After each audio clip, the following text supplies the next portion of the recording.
रवि एक संघर्षशील किसान है।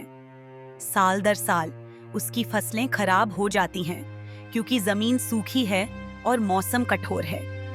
अपनी कड़ी मेहनत के बावजूद वह मुश्किल से खाने के लिए पर्याप्त पैसा जुटा पाता है।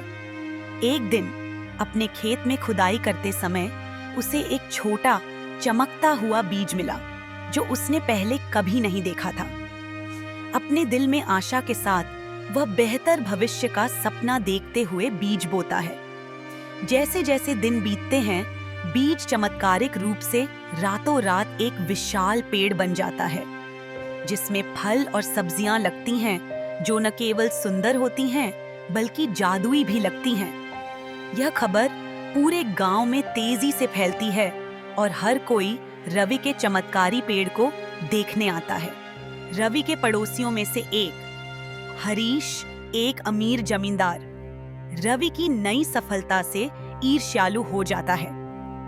हरीश हमेशा लालची और घमंडी रहा है और वह यह बर्दाश्त नहीं कर सकता कि एक गरीब किसान रवि के पास अब कुछ खास है। वह रवि को पेड़ बेचने के लिए रिश्वत देने की कोशिश करता है, लेकिन रवि यह जानकर मना कर देता है कि यह पेड़ उसके परिवार का भविष्य है। हरीश ने एक रात पेड़ चुराने की योजना बनाई। वह इसे काटने के लिए ठगों के एक समूह को इकट्ठा करता है, लेकिन जैसे ही वे पास आते हैं, पेड़ की जादुई जड़ें जीवित हो जाती हैं और उन्हें खदेड़ते हुए खुद की रक्षा करती हैं।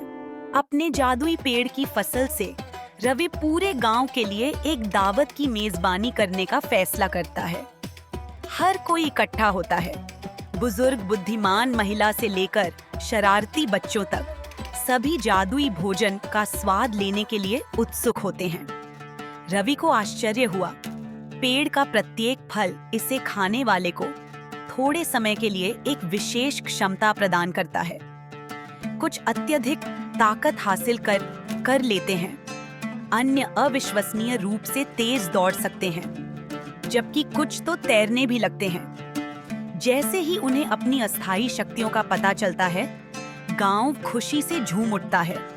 लेकिन रवि को पता चलता है कि पेड़ के उपहार जिम्मेदारी के साथ आते हैं। उसे यह सुनिश्चित करना चाहिए कि जादू का उपयोग बुद्धिमानी से किया जाए, न कि लालच के लिए इसका उपयोग किया जाए। जब सब कुछ ठीक चल रहा होता है, तभी गांव में भयंकर सूखा पड़ जाता है और पानी के स्रोत सूख जाते हैं।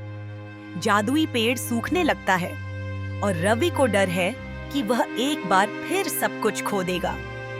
हताश होकर रवि जीवन की पौराणिक नदी को खोजने के लिए यात्रा पर निकल पड़ता है, जिसके बारे में कहा जाता है कि यह नदी गांव के बाहर पहाड़ों में छिपी हुई है। रास्ते में रवि को कई चुनौतियों का सामना करना पड़ता है, खतरनाक घाटियों को पार करने से लेकर लुटेरों के एक गिरोह को मात देने तक। कुछ ग्रामीणों की मदद से, जिन्होंने उसके पेड़ से शक्तियां प्राप्त की हैं, वह अंततः नदी तक पहुंचता है और न केवल अपने पेड़ को बल्कि पूरे गांव को बचाने के लिए पर्याप्त पानी लाता है।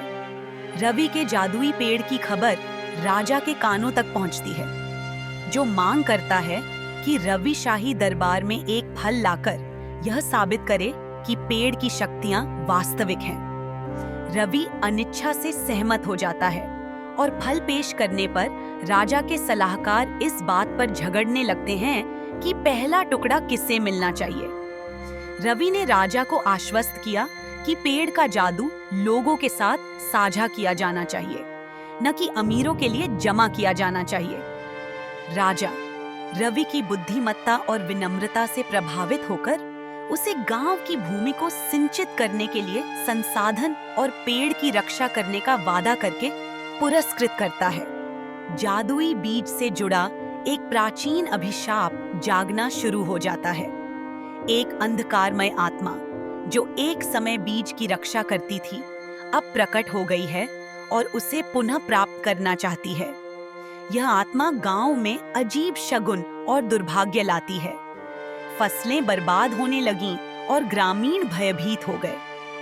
रवि गांव के एक बूढ़े ऋषि की मदद से बीज का इतिहास सीखता है। यह पता चला है कि बीज का जादू संतुलन का हिस्सा है जिसे बनाए रखा जाना चाहिए, अन्यथा प्रकृति स्वयं लोगों के खिलाफ हो जाएगी। इस संतुलन को बहाल करने और अपने गांव को बर्बाद होने से बचाने के लिए पीर रवि जादुई पेड़ के पास आता है और आत्मा को बोलता है, निकल जाओ मेरे गांव से। फिर आत्मा बोलती है, मैं इस पेड़ की सुरक्षा हूँ। अगर तुम जादुई पेड़ को उस जादुई नदी का पानी पिला दोगे तो मैं चली जाऊंगी। और रवि वो पानी लेके आता है और पेड़ को पिलाता है, तो पेड़ पूरा सूख गया और आत्मा भी गायब हो गई। रवि खुश और पूरा गांव खुश होकर नाचने लगे। सब लोग रवि को हीरो पुकारने लगे। फिर गांव वालों ने रवि को पैसे का हार पहनाने लगे। तो ये थी कहानी। तो दोस्तों, कहानी कैसी लगी? अगर अच्छी लगी हो तो लाइक करें और कृपया मेरे इस चैनल को सब्सक्राइब करें। मिलते हैं अगली वीडियो में।